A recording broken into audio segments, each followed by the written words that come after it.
эрүүл мэндийн яам үзүүлж байна.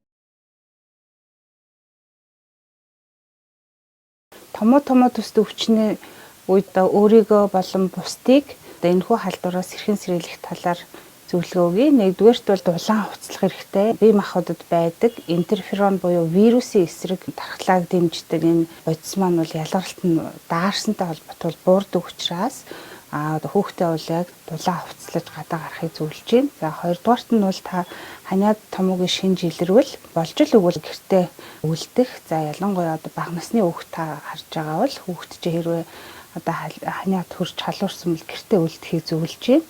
Ханиаж найтах үедээ та хэрвээ өөрөө ханиаж байгаа бол нэг удаагийн салфетыг хэрэглэх. Яагаад гэвэл таны нэг удаа ханиасан найтасан үед бол метр орчим газарт бол таны шүс цацагдаж хатуу талбайд бууснараа бол халдвар тарах эмэрсдлүүд үүсдэг учраас ханиахтаа бол нэг удаагийн салфет хэрэглээд хэрэгэлсэн салфеткаа бол хогийн савнд хийх шаардлагатай байдаг.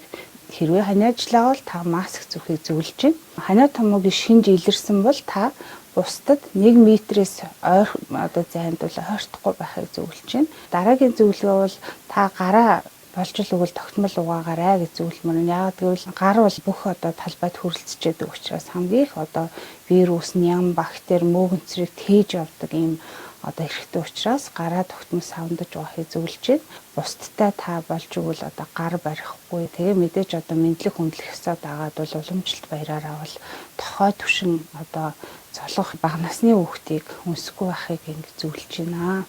За дараа нь бол гэртээ чихтэй цэвэрлэгээ хийх, агаарын солилцоог дэмжиж гадаа байгаа агаарын бохирдлыг арай цээрсэн үед буюу 11 цагт гэдэг юм уу 4 цаг хүртэл энэ хугацаанд бол та нэг 20 минут цонхоо нээж агаарын сэлгэцэл хийгээрэй гэж зөвлөж байна. Бохирдсон гараа нүдэндээ, амандаа, хамартаа болж өгвөл хөрөх байхыг зөвлөж байна. Монгол улсын эрүүл мэндийн яам.